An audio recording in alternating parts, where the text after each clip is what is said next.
आओ सुनाऊं कहानी। लाइक शेयर सब्सक्राइब कमेंट करना ना भूलें। आप देख रहे हैं सनम साथिया भाग 2। अरे लक्ष्मण कहाँ रह गया? और छोटू तो उसे अपने साथ नहीं लाया? बिजी ने सक्षम से पूछा। बिजी आज रेस्टोरेंट में काम ज़्यादा है, छोटू थोड़ी देर में आ जाएंगे और शायद लकी अपनी बूट की दुकान पर होगा, मैं देखता हूँ आकर। सक्षम बाहर जाने के लिए दरवाजे की तरफ मुड़ा ही था कि तभी उसके कदम रुक गए। सामने लक्ष्मण अपने गले में वरमाला पहने एक लड़की के साथ दरवाजे पर खड़ा था, जिसने नीले रंग का सलवार सूट पहना हुआ था। वो लक्ष्मण का हाथ पकड़े काफ़ी घबराई हुई नज़रों से चारों तरफ देख रही थी। उन दोनों को देखकर बीजी के हाथ से पानी का ग्लास छूटकर नीचे गिर गया। बाऊजी भी उन्हें ऐसे देखकर खांसने लगे। वहीं लोमी ने अपने मुंह पर हाथ रख लिया। उन सबको हैरान देख जय और प्रिया पीछे मुड़े तो वो दोनों भी एक पल के लिए लड़खड़ा गए। वाह भैया, आप तो हम सबसे भी आगे निकल गए। जय हैरानी से उन दोनों को देखते हुए बोला। लक्ष्मण ने उसे घूरा तो वो जय ने अपनी हंसी दबाते हुए चुप्पी साध दी। लक्ष्मण ऐसे तो सक्षम से सिर्फ 1.5 साल छोटा था, पर सक्षम की तरह भोलापन उसमें कहीं नहीं था। 12वीं में फेल होने के बाद उसने भी पढ़ाई छोड़ दी और अपनी बूट की दुकान खोलकर बैठ गया, जो ठीक ठाक ही चलती थी। वहीं अपने लिए सैंडल लेने आई महक से उसकी नज़रें मिली तो पहली नज़र में दोनों को एक दूसरे से प्यार हो गया। महक इस वक्त 12वीं में पढ़ती थी, इसीलिए उसके घर वाले शादी के लिए नहीं माने तो लक्ष्मण उसे भगा लाया। इधर दीक्षा के घर पर नैना जसमीत जी को अपने भाई के बारे में बता रही थी, जो उसके चाचा का बेटा था। वो इस बार रीट का एग्ज़ाम क्लियर कर गवर्नमेंट टीचर लग गया था। नैना, तुम्हारे भाई की शादी हो गई। जसमीत जी दीक्षा के बारे में सोचकर बोली। अभी कहाँ मम्मी जी, चाची देख रही हैं लड़की। नैना ने बताया तो जसमीत के चेहरे पर चमक आ गई। तो अपनी चाची को हमारी दीक्षा के बारे में बताना। हमारी दीक्षा इतनी सुंदर है, इतनी पढ़ी लिखी है, वो किसी को भी अब पहली नज़र में पसंद आ जाएगी। जसमीत जी बोली तो नैना झांक कर दीक्षा के कमरे की तरफ देखने लगी, जो इस वक्त पंचिंग बैग पर पूरी शिद्दत से मुक्के बरसा रही थी। मैं तो बात कर लूँ, पर दीक्षा मानेगी मम्मी जी? कहीं ऐसा ना हो चाची जी मान जाए और दीक्षा मना कर दे। आप मेरी चाची को नहीं जानती, बड़ी गर्म दिमाग की हैं वो। बात दिल पर ले ली तो कहीं मेरे मायके वालों को बुरा ना लग जाए। नैना परेशान होकर बोली। मैं मना लूंगी इसे, तो बस बात चला। जसमीत जी इतना बोलकर उठ खड़ी हुई और दीक्षा के कमरे की तरफ बढ़ गई। वही नैना अब परेशान हो गई थी कि कहीं दीक्षा ने मना कर दिया तो उसके मायके वालों को बुरा ना लग जाए। नैना ऐसे तो बहुत अच्छी थी, पर दीक्षा के स्वभाव को देखते हुए वो नहीं चाहती थी कि उसकी शादी उसके मायके में हो। बीजी मान जाओ ना। लक्ष्मण बीजी के पैर दबा रहा था। बीजी काफ़ी गुस्से में लग रही थी। लक्ष्मण ने पीछे खड़ी महक को इशारा किया तो वो भी बीजी के पैरों में आ गिरी। मैं आपकी बहुत सेवा करूंगी बीजी, घर के सारे काम बिना शिकायत के करूंगी। मुझे अपना लीजिए बीजी, मुझे अपना लीजिए। मेरा बाप के सिवा कोई नहीं है। मैं एक ज़ोर ज़ोर से रोने लगी। बीजी का पत्थर दिल अब थोड़ा पिघलने लगा था। इधर आ बहू, ले तुझे आशीर्वाद दे दूँ। पाऊजी अपने गले की सोने की चेन निकालते हुए बोले तो महक उठकर उनके पास आकर बैठ गई और उनके पैर दबाने लगी। आज से आप मेरी भी बाऊजी हैं। मैं आपको बाऊजी बुला सकती हूँ ना? हाँ क्यों नहीं, ज़रूर। आज से मैं तुम्हारा भी बाप हूँ, तो मुझे बाकी सबकी तरह बाऊजी बुला सकती हो। कहते हुए बाऊजी ने अपने गले की सोने की चेन को महक के गले में पहना दिया। उस सोने की चेन को देख महक के चेहरे पर मुस्कुराहट और आंखों में चमक आ गई। महक, सक्षम भाई के भी पैर छू, वो मेरे बड़े भाई हैं। लक्ष्मण ने कहा तो महक उठकर सक्षम के पैर छूने के लिए बढ़ी कि तभी सक्षम ने उसे रोक दिया। छोटी बहनें पैर नहीं छूती। लक्ष्मण, महक थक गई होगी, उसे कमरे में ले जा। कहते हुए सक्षम ने महक के सर से नोटों की गड्डी बांटते हुए लोमे की तरफ बढ़ा दी। उन नोटों की गड्डी को एक नौकरानी के हाथों जाता देख महक की आंखें बड़ी हो गई। वो लोमी को घूर रही थी। घूरने के सिवा इस वक्त कुछ कर भी तो नहीं सकती थी। लोमी ने खुशी खुशी वो पैसे ले लिए। कहीं ना कहीं महक की घूरती नजरों को लोमी ने भांप लिया था, जिसे देखकर लोमी का मुंह बन गया। जी भैया, मैं महक को अंदर ले जाता हूँ। लक्ष्मण एक बार बीजी के पैर दबाकर उठा कि तभी बीजी ने उसके कान पकड़ लिए। शादी तो कर ली तूने, सबको बिना बताए। अब मुझे बहू का गृह प्रवेश तो करने दे। बीजी लक्ष्मण को घूरते हुए बोली तो सबके चेहरे पर मुस्कुराहट आ गई। माफ़ नहीं किया है मैंने, बीजी ने सबको घूरते हुए कहा तो सबने मुस्कुराना बंद कर दिया और चुपचाप खड़े हो गए। लोमी, प्रिया, जाओ जाके गृह प्रवेश के लिए एक लोटे में चावल और एक परात में आलता डाल के ले आओ। आरती की थाली मैं खुद सजाऊंगी और तुम दोनों जाओ घर के दरवाजे पर खड़े हो जाओ। वैसे भी गृह प्रवेश तो कर ही चुके हो तुम दोनों। इतना कहकर बीजी प्रिया और लोमी के साथ रसोई घर में चली गई। लक्ष्मण और महक खुशी खुशी घर के दरवाजे पर खड़े हो गए। महक तो बस इस पूरे घर को देखे जा रही थी। इतना बड़ा घर उसने कभी नहीं देखा था। वो तो सोच रही थी कि उसकी पूरी ज़िंदगी इस घर की बहुरानी बनकर ऐश में कटेगी। वो नहीं जानती थी कि बत्रा परिवार की बहू बनना इतना भी आसान नहीं है। उसने लक्ष्मण से शादी तो कर ली थी, पर उसकी अग्नि परीक्षा तो इसके बाद शुरू होने वाली थी। जय, बाबूजी और सक्षम एक तरफ खड़े हो गए। पीछे हाथ में आरती की थाली बाहर आई। साथ में लोमी और प्रिया एक लोटे में कलश और परात में आरती का पानी लेकर वहां आ गई। दोनों ने कलश और परात को महक के पैरों के सामने रख दिया और एक तरफ जाकर खड़ी हो गई। बीजी उन दोनों को टीका लगाते हुए महक की आरती उतारने लगी, पर महक की नज़रें तो बीजी के हाथों में पहने सोनू के कड़ों पर थी। महक ने आरती के बाद कलश के पैरों से थोड़ा सा धक्का दिया और फिर आरती में पैर रखकर अंदर आ गई। उसने एक बार फिर बड़ों के पैर छुए। मेरे पास इस वक्त तुम्हें देने के लिए कोई तोहफा नहीं है, पर हाँ, मैं तोहफा खरीदने के लिए पैसे दे सकती हूँ। इसे अपने बड़े भाई का आशीर्वाद समझना और मना मत करना। महक के हाथ में सक्षम ने जब पैसे रखे तो वो बहुत ज़्यादा खुश हो गई थी। उसे उम्मीद थी कि बीजी भी उसे कुछ ना कुछ देगी। शायद वो कड़े जिस पर उसकी कब से नज़र थी, बीजी ने भी उसकी नज़रें अपने कड़े पर भांप ली थी। बीजी अपने कमरे में गई और एक हार लाकर उसके गले में पहना दिया। बस इससे ज़्यादा मुझसे उम्मीद मत करो। सक्षम की पत्नी पहले आनी थी, पर तुम आ गई। तुम्हें अपनी बहू के रूप में स्वीकार कर लिया, यही बहुत बड़ी बात है। अब जाओ कमरे में, कल सुबह उठकर रसोई की जिम्मेदारी संभाल लेना। तुम्हें मीठा बनाना है, उसके बाद तुम्हारी मुंह दिखाई होगी। अच्छे से तैयार होना, कहीं मेरी जगहसाई मत करवा देना। महक ने बस सर झुकाकर हाँ में सर हिला दिया। उसकी नज़र अभी भी उन सोने के कणों पर थी। शायद उसे पीछे का दिया वो हल्का सा हार कुछ पसंद नहीं आया था। प्रिया, भाभी भाभी कहते हुए महक से चिपक गई। महक बस मुस्कुरा दी। वो उसे उसके कमरे में ले गई। कमरा थोड़ा अस्त व्यस्त था, जिसे देखकर प्रिया उसे जल्दी से साफ करने लगी। भाभी आप बैठिए, प्रिया बोली तो महक आराम से बेड पर बैठ गई। कमरा ऐसे तो बहुत सुंदर था, पर वो चाहती थी कि उसे इस घर का सबसे बड़ा कमरा मिले। इस घर में सबसे बड़ा कमरा तो बीजी और बाबूजी के ही पास होगा ना? महक ने प्रिया से पूछा। नहीं भाई, इस घर का सबसे बड़ा कमरा तो सक्षम भैया के पास है। उसके बाद बीजी और बाबूजी का कमरा है और फिर आपका कमरा तीसरे नंबर पर सबसे बड़ा है। प्रिया कमरे की साफ सफाई करते हुए बोली। वहीं महक ने ये सुन अपनी नाक से कोड़ ली। जेठ जी की तो अभी शादी भी नहीं हुई, वो क्या करेंगे इतने बड़े कमरे का? महक बड़बड़ाई, पर शायद प्रिया ने उसकी बात सुन ली थी। भाभी, इस घर का सब कुछ भैया ही देखते हैं। बहुत छोटी उम्र से ही वो काम करने लगे थे। बीजी बहुत सम्मान देती हैं उन्हें, इसीलिए इस घर का सबसे बड़ा कमरा उन्हें दिया। ये घर भी भैया ने ही खरीदा था। हम तो पहले एक छोटे से किराए के घर में रहते थे। ये सब कुछ भैया का ही है। जब बड़ी भाभी आएगी तो उनका होगा। प्रिया घास में घी जलती माचिस की तीली लगाकर वहाँ से चली गई। प्रिया के जाते ही महक गुस्से में उबल पड़ी।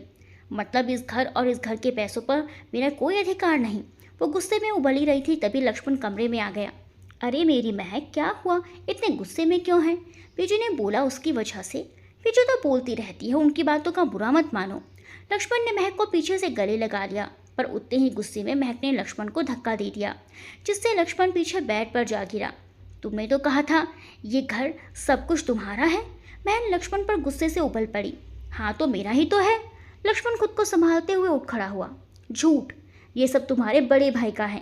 कहते हुए महक गुस्से में अपने हाथों में पहनी चूड़ियाँ उतारकर फेंकने लगी। जो भाई का है वो मेरा भी तो है, तुम ऐसे क्यों बोल रही हो? लक्ष्मण अब परेशान हो उठा था। उसने महक को खींचकर अपने करीब किया। क्या कर रही हो महक, अब इधर भी आओ। छोड़ो मुझे। तुम्हारा भाई शादी कर मेरी जेठानी लेकर आएगा तो देखना कैसे वो हम पर हुक्म जमाएगी। मैं इस घर की मालकिन बनने के सपने देख रही थी, पर तुम्हारी वजह से वो सारे सपने टूट गए। ऐसा नहीं है महक, और हमारी भी तो दुकान है ना। हम भी भैया की तरह मेहनत करेंगे तो हमारी दुकान भी जूतों के शोरूम में बदल जाएगी। हम हमारा खुद का मॉल बनाएंगे, और भैया मुझसे बहुत प्यार करते हैं। वो अपनी जायदाद का आधा हिस्सा तो मुझे ही देंगे। बहुत जल्दी मैं तुम्हें हनीमून के लिए पेरिस लेकर जाऊंगा। लक्ष्मण उसको सपने दिखाते हुए उसके बहुत करीब आ गया था, और महक उन सपनों में खोई हुई अपना सारा गुस्सा भूल चुकी थी। इधर सक्षम अपने कमरे में बैठा अपने फ़ोन पे दीक्षक की तस्वीरें देखते हुए मुस्कुरा रहा था। तभी बीजी कमरे में आ गई। कदमों की आहट सुन सक्षम ने अपना फ़ोन छुपा लिया। जी बीजी, वो बिना मुड़े बोला तो पीछे खड़ी बीजी के चेहरे पर मुस्कुराहट आ गई। वो सक्षम के सामने आई। तू अपनी बीजी को बिना देखे कैसे पहचान लेता है? जैसे आप मेरे बिना बोले मेरे मन की बात समझ जाती हैं बीजी। सक्षम मुस्कुराकर बोला तो बीजी की आंखों में भी नमी आ गई। मुझे चिंता हो रही है तुम्हारी सक्षम। आस पड़ोस के लोग अब सवाल करेंगे कि तुझसे पहले तेरे छोटे भाई की शादी कैसे हुई। लोग अब मेरे हीरे जैसे पुत्र में कमी निकालेंगे। तेरी नज़र में कोई लड़की है तो बता दे मुझे, नहीं तो मुझे कोई लड़की ढूंढने दे ताकि मैं तेरी जल्द से जल्द शादी करवा पाऊँ। बीजी मैं क्या बोलूँ, मुझे तो समझ ही नहीं आ रहा। सक्षम परेशान हो रहा था। तभी बीजी ने मुस्कुराते हुए सक्षम के हाथ से उसका फ़ोन ले लिया। ये लड़की तो जसमीत के बेटे दीक्षा है ना, तो रोज़ इसे देखता रहता है इस टीन के डब्बे में। सक्षम शर्म से अपनी नजरें चुराने लगा था। तू कहता है तो मैं बात चलाऊं? मेरे पुत्र ने जिस लड़की को पसंद किया है वो हीरा ही होगी। बीजी आप भी ना। अपने चेहरे की शर्म छुपाते हुए सक्षम वहाँ से तेज़ी से निकल गया। बीजी के चेहरे की मुस्कुराहट अब और ज़्यादा बढ़ गई थी। मेरे सक्षम ने पहली बार अपनी खुशी से किसी को पसंद किया है। अब दीक्षा को मैं इस घर की बहू बनाकर रहूंगी। बीजी मन ही मन खुश होते हुए बोली। इधर दीक्षा के घर पर जसमीत जी ने जैसे ही दीक्षा के सामने उसकी शादी की बात छेड़ी तो दीक्षा का मुंह बन गया।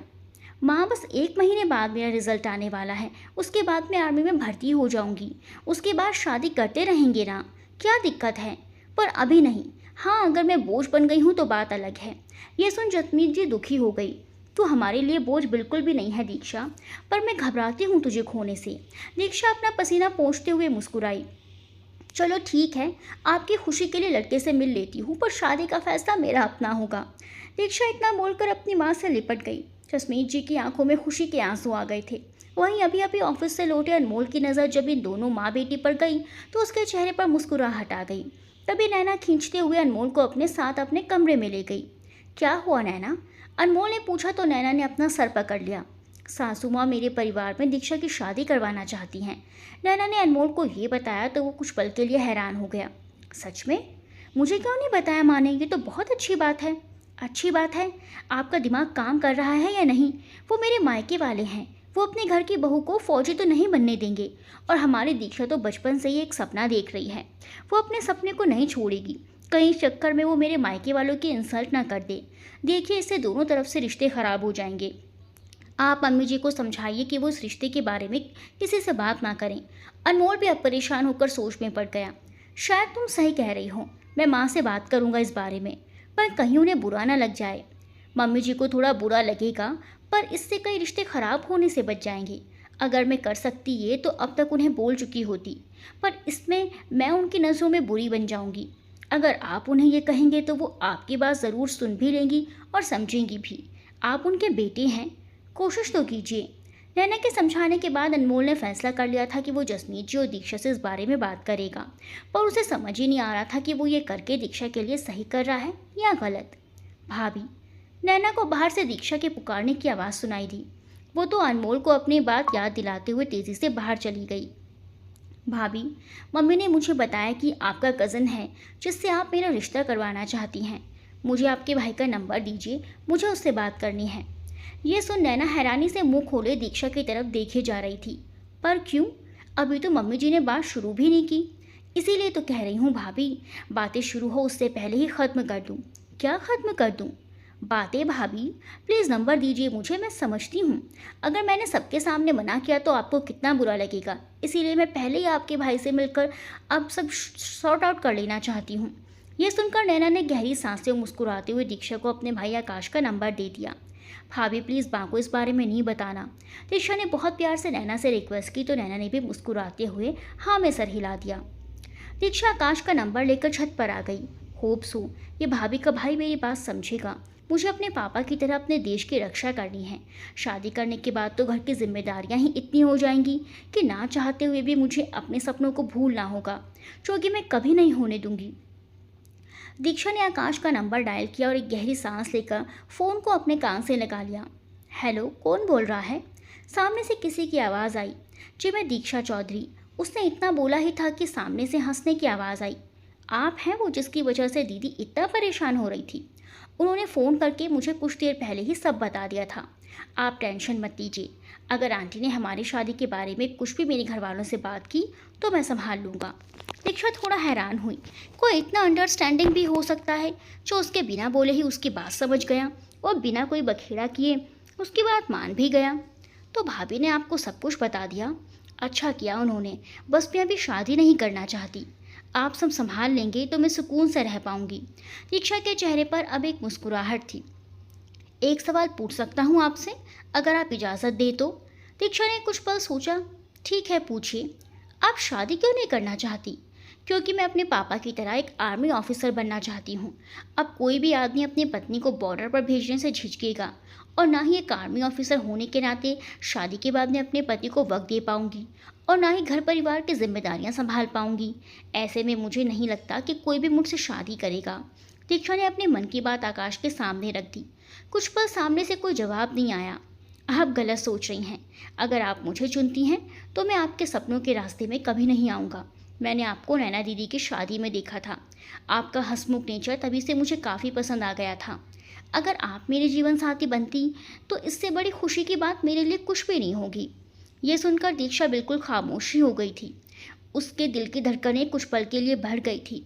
उसने फ़ोन कट करना चाहा कि तभी आकाश फिर से बोला, क्या हम कल मिल सकते हैं? प्लीज़ मना मत करना। हम फ़ोन में इस तरह अपना फ्यूचर डिसाइड नहीं कर सकते। हमें मिलना होगा। आकाश ने जिन साफ शब्दों में अपनी बात कही थी वो कहीं ना कहीं दीक्षा को प्रभावित कर गए थे। ठीक है, बत्रा स्वीट्स यहाँ का बेस्ट रेस्टोरेंट है, हम वहीं मिलते हैं। Thank you so much. क्या आप? आकाश इसके आगे कुछ और पूछ पाता दीक्षा ने फ़ोन कट कर दिया। ये भाभी का भाई तो पहले ही मुझ पर नजरें गड़ाए बैठा था, पर कुछ भी कहो, बंदे में कुछ तो था जिसने मुझे अपनी ओर अट्रैक्ट कर लिया। इससे तो मिलना पड़ेगा। दीक्षा आकाश के बारे में सोचकर एक बार फिर मुस्कुराने लगी। अब सक्षम को कॉल करके बता देती हूँ। वैसे भी उसके रेस्टोरेंट में एक टेबल मिलना किसी खजाने से के मिलने जैसा है। ये सोचकर उसने सक्षम को कॉल लगाया। पहले रिंग में सक्षम ने कॉल नहीं उठाया तो वो इस वक्त छोटू के साथ था। वो उसे पढ़ा रहा था और छोटू नींद की झपकियाँ ले रहा था। छोटू। सक्षम ने छोटू को हिलाया तो छोटू ने चौंक कर अपनी आंखें खोल ली। क्या हुआ भैया? छोटू अभी भी नींद में ऊँग रहा था। अचानक सक्षम ने उसकी बाजू पर हल्के से चिमटी काट दी। भैया दर्द होता है, ऐसा मत किया करे, मैं नहीं सो रहा। छोटू ने रोने से सूरत बना ली और फिर से पढ़ने लगा। छोटू, जब तक मैं ना कहूँ सोना मत, मैं अभी आया। छोटू ने हाँ में सर हिला दिया। सक्षम अपने कमरे में आया। उसने अलमारी से अपने लिए कपड़े निकाले थे कि तभी उसकी नज़र वहीं पड़े सामने टेबल पर रखे उसके फ़ोन पर गई। सक्षम ने अपने कपड़े साइड में रखे वो फ़ोन के पास आया। जैसे ही उसने फ़ोन में दीक्षा का नाम पढ़ा उसके चेहरे पर मुस्कुराहट आ गई। सक्षम। सक्षम के फ़ोन उठाते दीक्षा लगभग उस पर गुस्सा हो गई थी। तुम्हें अपने दोस्त की परवाह नहीं है सक्षम। मैं तुम्हें इतनी देर से कॉल लगा रही थी, तुमने उठाया क्यों नहीं? सक्षम ने अपने माथे को सहलाया। माफ़ करना, मैंने ध्यान ही नहीं दिया, मैं छोटू को पढ़ा रहा था। अच्छा, कोई बात नहीं, मुझे तुमसे कुछ और बात करनी थी। क्या? सक्षम ने पूछा। यार, अपने रेस्टोरेंट में एक टेबल मेरे लिए बुक कर देना, कल एक लड़का मुझसे मिलने आने वाला है। सक्षम थोड़ा हैरान हुआ क्योंकि दीक्षा कभी किसी लड़के के बारे में बात नहीं करती थी। फिर आज अचानक उसे थोड़ा बुरा भी लगा, पर उसके लिए दीक्षा की खुशी ज़्यादा इम्पोर्टेंट थी, इसीलिए उसने ज़्यादा रिएक्ट नहीं किया। ठीक है, बस हो गया तुम्हारा काम। दीक्षा, मैं कॉल कट कर रहा हूँ। अरे रुको तो, पूछोगे नहीं वो लड़का कौन है? दीक्षा सक्षम को अपने मन की बात बताना चाहती थी और हमेशा की तरह सक्षम कॉल कट करते करते रुक गया। कोई भी हो, अगर तुम्हें पसंद है तो ठीक है। इतना बोल सक्षम उदास होकर वहीं बैठ गया। वो दीक्षा को बता भी नहीं पा रहा था कि वो उससे कितना प्यार करता है और ना ही अपने प्यार को जता पा रहा था। पसंद नहीं सक्षम, बस वो थोड़ा मैच्योर टाइप बंदा लगा मुझे, तो बस मिलने की ख्वाहिश है। भाभी का भाई है, मम्मी मेरी उससे रिश्ता जोड़ना चाहती हैं, पर तू तो जानता है मेरे सपने। मैं माँ का दिल नहीं दुखाना चाहती। समझ नहीं आ रहा क्या करूँ।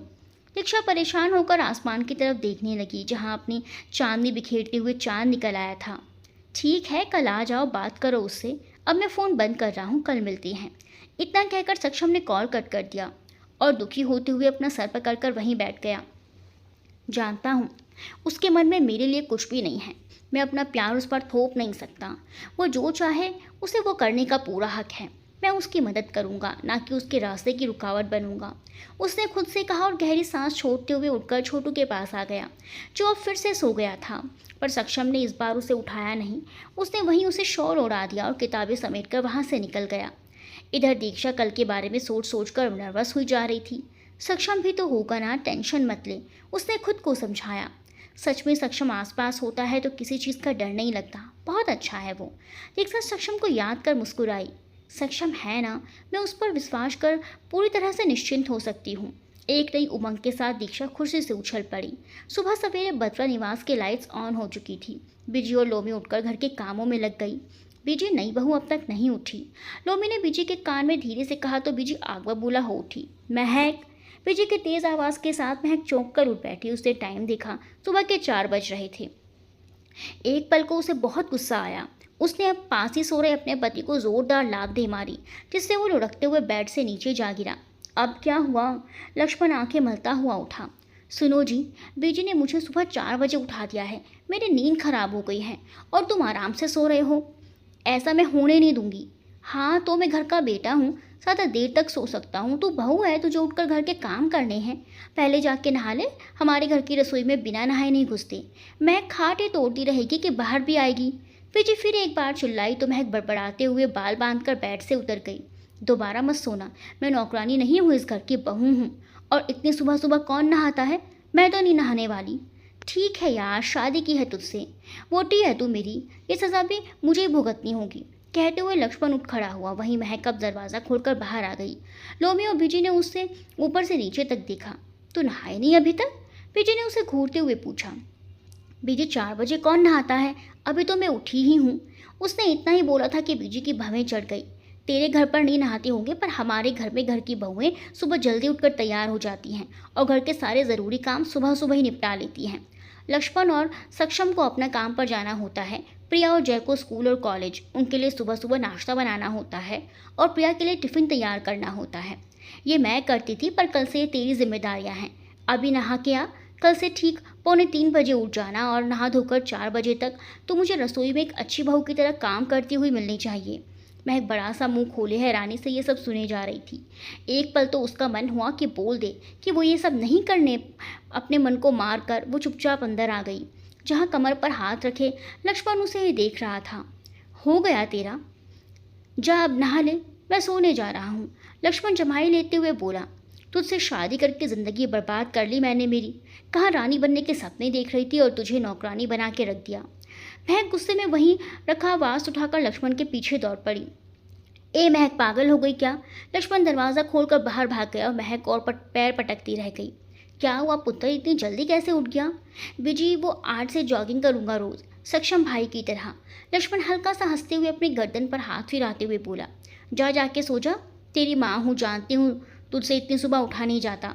सक्षम को तो आदत है, रात भर बेचारा काम करता रहता था ताकि तुम लोग पढ़ सको। दिया बनके जलता रहा मेरा पुत्र ताकि तुम लोगों का जीवन रोशन हो सके। कहते हुए बीजी की आंखों में नमी आ गई। बीजी, दुखी मत होइए, अब मैं भी धीरे धीरे जिम्मेदार हो रहा हूँ। बहुत जल्दी मैं घर की जिम्मेदारियों में बराबर हाथ बटाने लगूंगा। अभी तो मेरी दुकान नहीं है, जल्दी मैं सब ठीक कर दूंगा बीजी। बीजी ने लक्ष्मण के सर पर हाथ फेरा।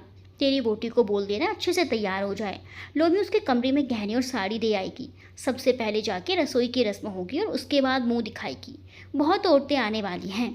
ठीक है बीजी, मैं उसे बता दूंगा। कहते हुए उसने बीजी के पैर छुए और बाहर चला गया। देख बीजी, पहले ही दिन नई बहू ने लक्ष्मण को कमरे से बाहर निकाल दिया। रहने दे तू, मेरे कान मत भर, बचपना है उसमें, जल्दी ही सब सीख जाएगी। कहकर बीजी अपने काम में लग गई। इधर सक्षम सुबह सुबह उठकर पूरे पिंड में दौड़ते हुए चक्कर काट रहा था। अचानक तभी उसकी नज़र दीक्षा पर गई, जो एक खेत में बनाए छोटे से मैदान में दौड़ रही थी। बहुत तेज़ी से बस दौड़े जा रही थी। सबके उठने से पहले दीक्षा उठकर दौड़ने आ जाती थी ताकि जसबीर जी परेशान ना हो और वो शांति से दौड़ पाए। सक्षम रोज़ सुबह सुबह उसे देखने के लिए जॉगिंग करने आता था, पर बहुत ही कम बार ऐसा होता था कि दीक्षा अपने सपनों से परे सक्षम पर ध्यान दे पाती थी। नहीं तो रोज़ सक्षम इसी तरह दौड़कर चला जाता था और दीक्षा अपनी ट्रेनिंग में इतनी मशगूल होती थी कि उसकी तरफ ध्यान ही नहीं देती। आज भी वो उसी तरह दौड़ रहा था, शायद इस उम्मीद के साथ कि बस एक बार वो उसे देख ले। गुरुद्वारा बस कुछ ही दूरी पर था। वहाँ से गुरुवाणी की आवाज़ जैसे ही दीक्षा के कानों में पड़ी, वो अपनी जगह रुक गई। उसने टाइम देखा तो अपना सर पकड़ लिया। वो काफ़ी देर से दौड़ रही थी। वो जल्दी से घर की तरफ भागी। उसे वहाँ से भागता देख सक्षम निराश हो गया। वो भी अपने घर की तरफ जाने लगा कि अचानक दीक्षा रुक गई। वो सक्षम की तरफ मुड़ी। आज फिर तो मुझे मिल गया, मैं सोच ही रही थी तेरे बारे में। दीक्षा वापस से दौड़कर सक्षम के पास आ गई। सक्षम ने दीक्षा की तरफ देखा तो उसके चेहरे पर मुस्कुराहट आ गई। तू ही नहीं देखती दीक्षा, मैं तो यहाँ रोज़ जॉगिंग करने आता हूँ, सक्षम बोला तो दीक्षा ने अपना सर पीट लिया। सॉरी यार, दिमाग से निकल गया, मैं तो भूल ही जाती हूँ। पर तू किस बात का अकड़चंद बनता है? मुझसे आकर मिल नहीं सकता? हाँ, वो बात अलग है कि तेरा स्टेटस थोड़ा कम हो जाएगा अगर तू पहले मुझसे आकर मिल लेगा तो। दीक्षा मुंह बनाते हुए दूसरी तरफ देखने लगी। ऐसा कुछ नहीं है दीक्षा, बस मैं नहीं चाहता कि तू मेरी वजह से बीच में रुकी। तू दौड़ रही थी, मैं तुझे कैसे टोक देता। अच्छा अच्छा, बस कर, समझ गई। अब मैं जाती हूँ। सक्षम ने हाँ में सर हिला दिया। दीक्षा जाने के लिए मुड़ी। ये मुझे रोकेगा। उसने जाने के लिए एक कदम बढ़ाया। सक्षम का भी मन था कि वो उसे रोक ले, पर वो हिम्मत ही नहीं कर पा रहा था। काश ये मुझे रोक ले तो मैं रुक जाऊंगी। दीक्षा ने घबराते हुए दूसरा कदम बढ़ाया, पर इस बार भी सक्षम ने उसे नहीं रोका। वो अब गुस्से में सक्षम की तरफ मुड़ी। तू मुझे रोक नहीं सकता, वो गुस्से में बोली तो सक्षम दीक्षा की तरफ देखने लगा। पर मैं क्यों रोकूं? सक्षम के इस सवाल ने दीक्षा को नजरें चुराने पर मजबूर कर दिया। उसे खुद ही नहीं पता था कि वो क्यों चाहती थी कि सक्षम उसे रोके। अचानक तभी उसे आकाश का ख्याल आया। हाँ, वो तूने हमारे मतलब आकाश और मेरे लिए टेबल बुक कर दिया ना? दीक्षा ने अचानक बात बदल दी। सक्षम ने ज़्यादा प्रतिक्रिया नहीं दी। वो कभी अपने मन की बात जबान पर नहीं लाता था। उसे देखकर बताना बहुत मुश्किल था कि वो कब खुश था और कब दुखी होता था। सिर्फ उसकी आंखें थी जो बिना कहे सब कह जाती थी। इसे भी सिर्फ उसकी बीजी समझ सकती थी और कोई नहीं। दीक्षा कोशिश करती पर वो सक्षम को समझ ही नहीं पाती थी। सक्षम, तूने टेबल बुक कर दिया ना? देख, मेरी बेइज्जती मत करा देना। टेबल बुक है तुम दोनों के नाम से और आज वो पूरे दिन खाली रहेगा। तुम चाहो तो मैं तुम दोनों के लिए टेबल डेकोरेट करवा सकता हूँ। इतना बोलकर वो चुप हो गया। पर पता नहीं क्यों अब दीक्षा को गुस्सा आ गया। सक्षम, मैं जा रही हूँ। जाओ। इतना बोलकर सक्षम अपने घर जाने के लिए मुड़ गया तो दीक्षा भी गुस्से में अपने बाल झटकते हुए अपने घर की तरफ मुड़ गई। बत्रा निवास में चहल पहल थी। हो भी क्यों ना, उनकी बहू की मुंह दिखाई जो थी।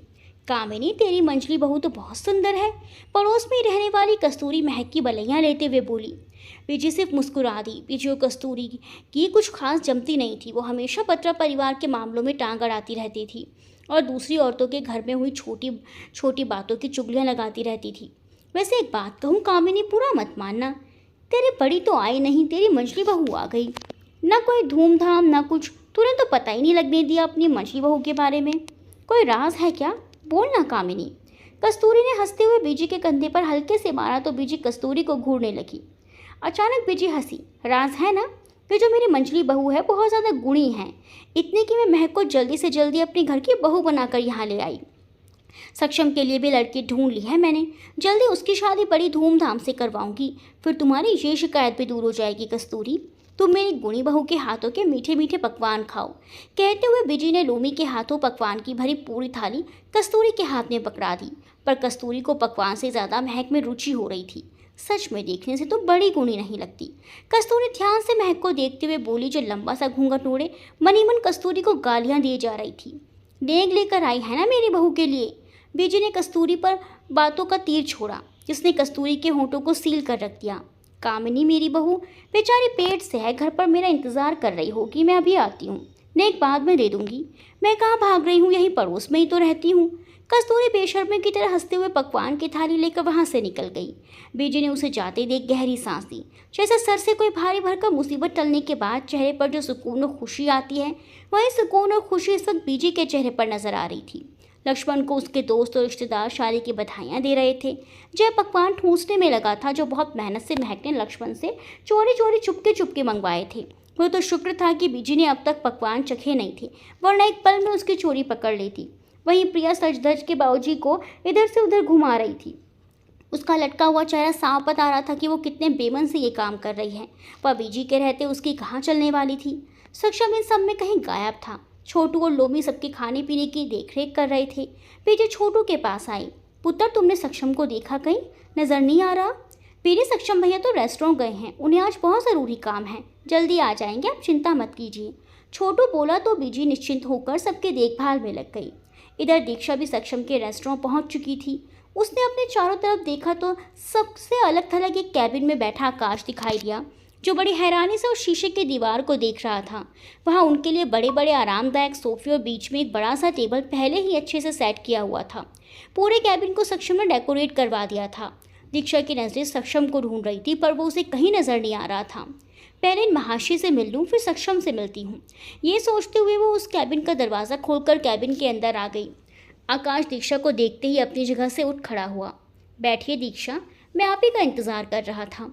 आकाश ने मुस्कुराते हुए दीक्षा को वहीं सोफे पर बैठने का इशारा किया तो दीक्षा मुस्कुराते हुए सोफे पर बैठ गई।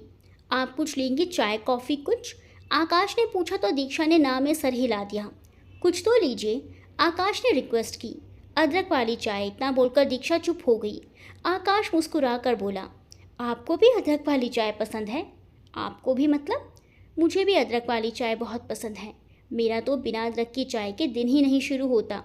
सेम, मुझे भी अदरक वाली चाय बहुत पसंद है। आपको और क्या क्या पसंद है? दीक्षा ने पूछा। मुझे खाने पीने के मामले में तो हलवा और पूरी बहुत पसंद है। ऐसे मुझे घूमना फिरना और पढ़ना बहुत पसंद है। आकाश बोला तो दीक्षा के चेहरे पर मुस्कुराहट आ गई। मुझे भी पढ़ना घूमना फिरना बहुत ज़्यादा पसंद है। खाने में हलवा पूरी भी अच्छी लगती है, पर मेरी फेवरेट सक्षम के हाथ की जलेबियाँ हैं। तुम भी खाओगे तो फ़ैन हो जाओगे उसके। उंगलियां ना चाट जाओ तो कहना। आकाश की मुस्कुराहट अब गायब हो गई। सक्षम कौन? आकाश ने हैरानी से पूछा। मेरा दोस्त। अरे सक्षम बत्रा, इस रेस्टोरेंट का ऑनर यार। इतना ही नहीं जानते तुम? बहुत फेमस है वो यहाँ पंजाब में। दीक्षा जिस तरह सक्षम की तारीफ किए जा रही थी, आकाश को ये बिल्कुल भी पसंद नहीं आ रहा था। हाँ, सक्षम बत्रा। तुम उसे सक्षम बुलाती हो तो मैं थोड़ा कंफ्यूज हो गया।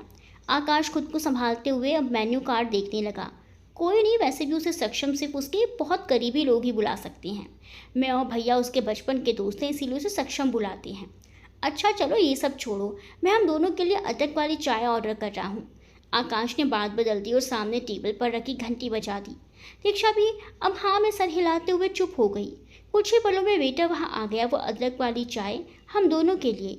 आकाश बोला तो वेटर ऑर्डर लिखते हुए वहाँ से चला गया। आकाश अब मुस्कुराते हुए दीक्षा की तरफ मुड़ा। तुमने कल बताया था तुम आर्मी में जाना चाहती हो। मुझे इससे कोई दिक्कत नहीं है, मैं तुम्हारे सपनों के रास्ते में कभी नहीं आऊँगा। मैं चाहता हूँ कि तुम मुझे एक मौका दो खुद को साबित करने का।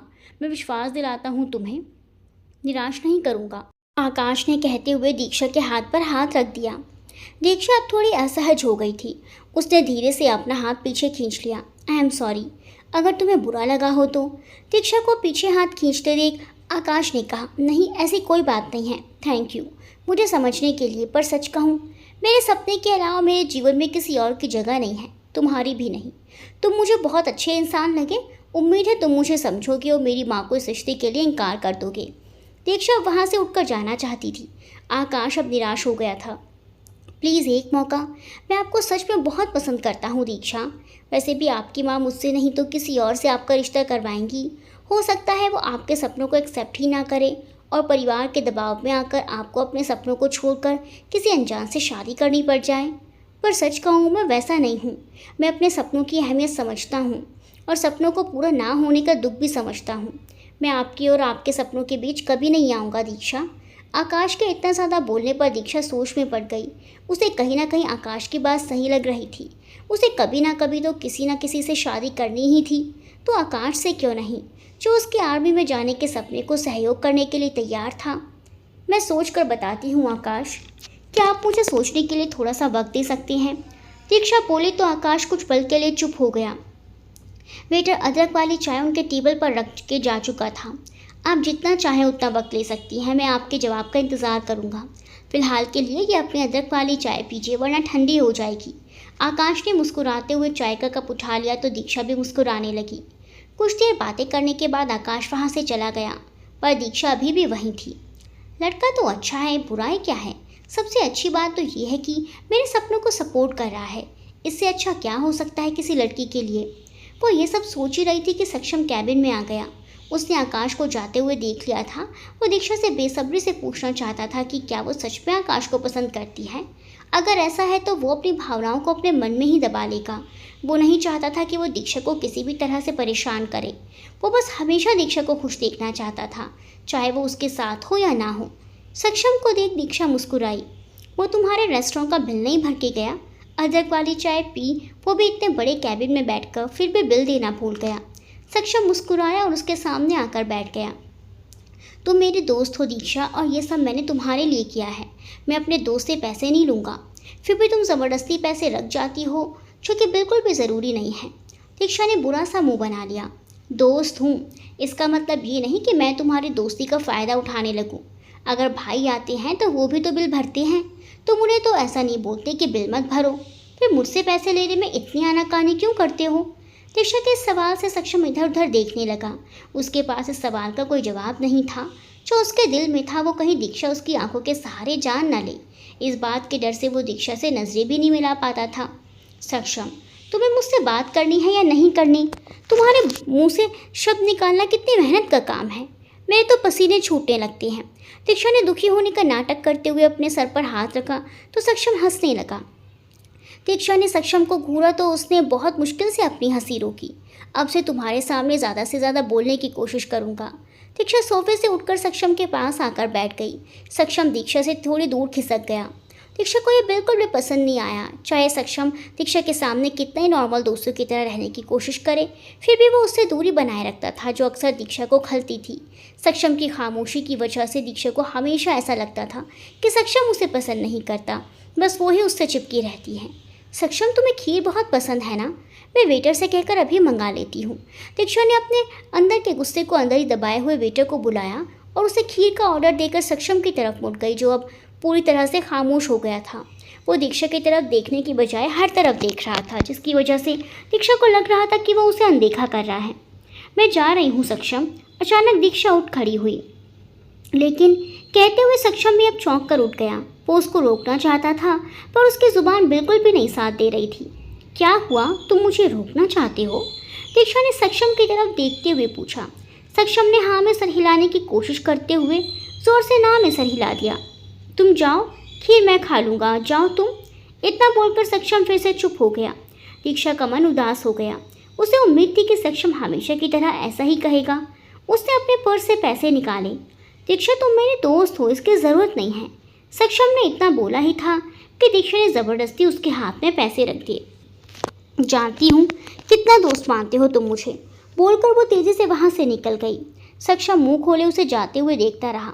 उसे समझ ही नहीं आया था कि दीक्षा उससे क्या बोलना चाहती थी, पर कहीं ना कहीं उसे एहसास था कि दीक्षा को शायद उसके रूखे बर्ताव का बुरा लगा था। सक्षम शाम ढले घर आया। घर से सब मेहमान जा चुके थे। महक सर पर पल्लू के बाबूजी के पैर दबा रही थी और लक्ष्मण कुछ काम से दुकान गया हुआ था। प्रिया वहीं आंगन में बैठकर पढ़ रही थी। लोमी किचन में कामों में लगी हुई थी और छोटू घर की साफ सफाई कर रहा था। आज पूरे दिन इतने मेहमान आए थे कि घर बहुत ज़्यादा गंदा हो गया था। मिंजी आंगन में डंडा लेकर बैठी प्रिया पर नज़र रखे हुए थी। प्रिया जैसे ही किताब से सर उठाती, बीजी उसके पैरों पर डंडा मारती, जिससे डरकर प्रिया ने अब तक किताब से सर नहीं उठाया था। हालांकि वो जो भी पढ़ रही थी सब उसके सर के ऊपर से जा रहा था और जय पता नहीं कहाँ गायब था। सक्षम को आया देख बीजी के चेहरे पर मुस्कुराहट आ गई। महक, जा सक्षम के लिए पानी लेकर आ। ये भी तुझे बोलना पड़ेगा। अपने जेठ को आया देख, तुझे तो पहले ही खड़ा हो जाना चाहिए था। महक बीजी की बात सुनकर मन ही मन में कोसते हुए किचन की तरफ बढ़ने लगी। नहीं, इसकी ज़रूरत नहीं है महक, तुम कमरे में जाओ। सक्षम बोला तो महक के चेहरे पर चमक आ गई। क्यों जाए कमरे में? घर की बहुएं ऐसे कमरे में शोभा नहीं देती, और तू ज़्यादा नई बहू की हिमायती मत बन। बीजी की बात सुनकर फिर एक बार महक का चेहरा उतर गया। जिंदगी बर्बाद हो गई मेरी, जो मैंने इस घर में शादी कर ली। उस नौकरानी में और इस घर की बहुरानी में क्या फ़र्क है? नौकरानी तो फिर भी पैसे लेकर काम करती है, पर बहुरानी उससे तो मुफ्त में सब करवा लेती हैं, और तारीफ के दो बोल इनसे बोले नहीं जाते। कहाँ आकर फंस गई मैं? बीजी, महक दिन भर से लगी हुई है। घर के रस्में भी तो इंसान को थका देती हैं। महक भी तो इंसान ही है ना बीजी। कहते हुए सक्षम बीजी के पैरों के पास आकर बैठ गया और उनके पैर दबाने लगा। महक के चेहरे पर फिर थोड़ी सी चमक आई। कोमू, सक्षम सही तो कह रहा है। लोमी है ना, वो दे देगी सक्षम को पानी। बहू को कमरे में जाने दे, बाबूजी बोले तो बीजी उन्हें घूरने लगी, तो बाबूजी ने मुंह बनाते हुए चुप्पी साध ली। ये कोई पहली नहीं है जो ये सब कर रही है। 13 वर्ष की उम्र में तेरे बाबूजी से ब्याह हुआ था मेरा। मैं तो नहीं थक हार कर कमरे में मैंने भी सब किया। रात भर तेरे दादा दादी के पैर दबाती थी। शुक्र मना, मैं इससे सब नहीं कह रही। लक्ष्मण को आने दे, सब सोने जाएंगे तब यह भी चली जाएगी। बोलकर बीजी अपनी जगह से उठ खड़ी हुई। महक मुंह बनाते हुए रसोई में चली गई और लोमी सक्षम के लिए पानी ले आई। प्रिया तो बीजी के वहाँ से उठते ही ऊपर की तरफ भाग गई। सक्षम ने गहरी सांस लेते हुए अपना सर झटका और पानी पीने लगा। बीजी की नज़र जब प्रिया पर गई तो उसने वहाँ ना देख बीजी ने अपना सर पीट लिया।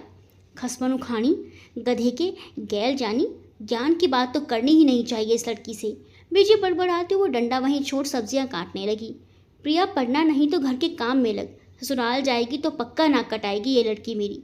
बीजी ने बड़बड़ाते हुए प्रिया को पुकारा, पर अब प्रिया अपना मेकअप करने में लगी हुई थी। वो कहाँ किसी की सुनने वाली। कोमू, क्यों बेचारी के पीछे पड़ी रहती है? तू जय को भी तो कुछ बोल लिया कर। दोपहर का घर से गया है, अभी तक नहीं आया। बाबूजी फिक्र जताते हुए बोले। मैं लेकर आता हूँ बाबूजी। नहीं पुत्र, तू बैठ, अभी तो आया है, थका होगा। जय तो लड़का है और लड़के कहाँ घर में ठहरते हैं। आ जाएगा थोड़ी देर में, बीजी बोली।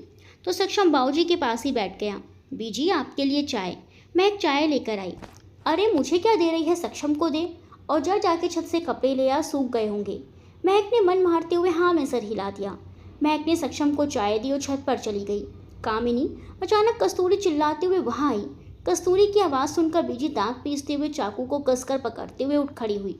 कस्तूरी चाची जी, आप यहाँ? सक्षम भी अपनी जगह से उठ खड़ा हुआ। वो बेटा जी, आप ही के बारे में बात करने आई थी। कस्तूरी मुस्कुराते हुए बीजी के पास आई। कामिनी, मैंने तेरे सक्षम के लिए बहुत अच्छा रिश्ता ढूंढा है। लड़की थोड़ी कम पढ़ी लिखी है, बाकी कोई कमी नहीं है उसमें, एकदम हीरा है, हीरा। कस्तूरी का ये बोलना बीजी को चुभ गया। वहीं बाबूजी थोड़ा खुश हो गए। सक्षम थोड़ा दुखी हुआ, पर फिर भी वो शांत खड़ा रहा। अपनी बीजी की बात को वो कभी नहीं टालेगा। मैं अपने पुत्र के लिए लड़की ढूंढ चुकी हूँ, तूने क्यों तकलीफ की कस्तूरी? कहते हुए बीजी ने अपने हाथ में पकड़ा चाकू थोड़ा सा कस्तूरी की तरफ बढ़ाया तो कस्तूरी घबरा गई। अरे मैं तो भले के लिए कह रही थी, तो गुस्सा क्यों हो रही है कामिनी? हाँ कोमू, एक बार बात तो सुन ले बेचारी की। बीजी ने बाबूजी को घूर कर देखा।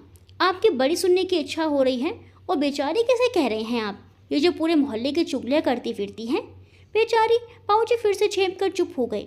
भलाई का तो ज़माना ही नहीं रहा। मैं तो भलाई के लिए आई थी। मोहल्ले की औरतें बातें बना रही हैं, छोटे की पहले शादी हो गई, बड़ा अभी तक कुंवारा है, उसे कोई लड़की नहीं मिल रही, ये सब कह रही थी। मैं तो भलाई की सोच कर आई थी कि बेचारे सक्षम का भी घर बस जाएगा। तू मेरे घर और मेरे सक्षम की चिंता मत कर, उसके लिए मैं जिंदा हूँ अभी। कहते हुए बीजी ने कस्तूरी की तरफ एक कदम बढ़ाया। जा रही हूँ मैं यहाँ से, कभी लौट कर नहीं आऊँगी। हाँ नहीं तो बोल देती हूँ, कभी नहीं आऊँगी। कस्तूरी घबरा कर वहाँ से भाग गई। ये सब दरवाजे पर खड़े लक्ष्मण ने सुन लिया था। वो अंदर आया।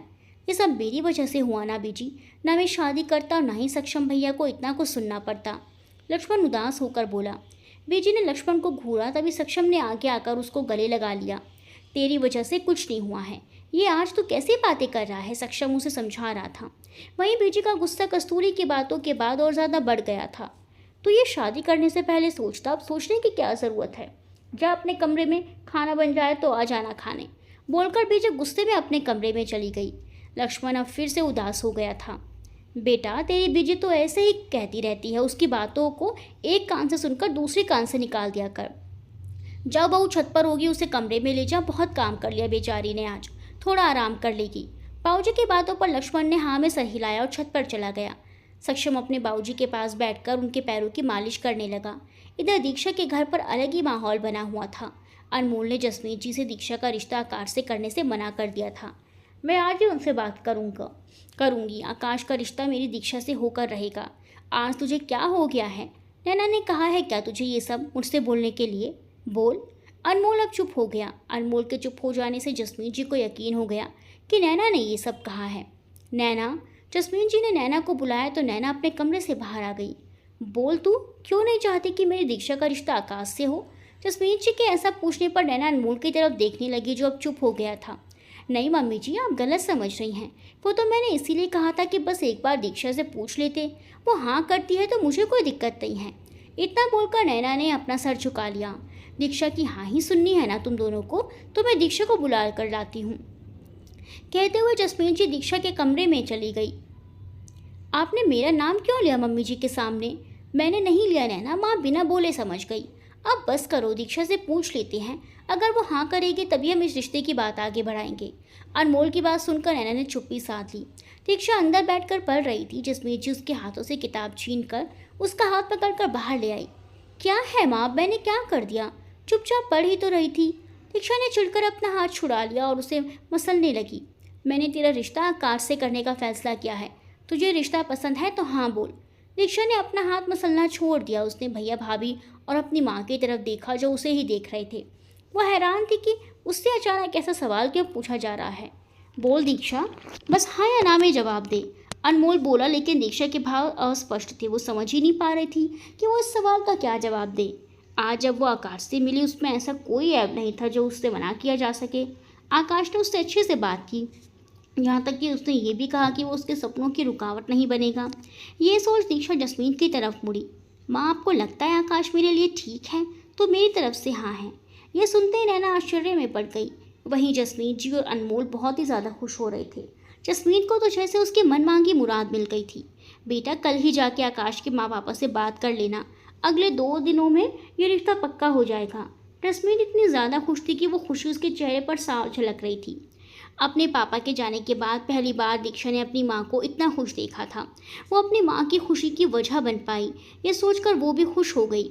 जी माँ, अनमोल बोला उसने। बहुत प्यार से दीक्षा को गले लगाकर उसे बधाई दी। दीक्षा ने ज़्यादा कुछ नहीं कहा, वो चुपचाप अपने कमरे में चली आई। पता नहीं सब खुश हैं, मेरा फैसला सही तो था ना, उसने खुद से सवाल किया, पर उसे कोई जवाब नहीं मिला। आकाश मेरे ही नहीं, मेरे सपनों के बारे में भी सोच रहा है। उस जैसा लड़का शायद मुझे नहीं मिल सकता। ये सोच वो मुस्कुराई और फिर से पढ़ने बैठ गई। क्या सच में दीक्षा जैसा सोच रही है आकाश वैसा ही है? क्या उसका फैसला सही है? जानने के लिए बने रहिए हमारे साथ सनम साथिया में।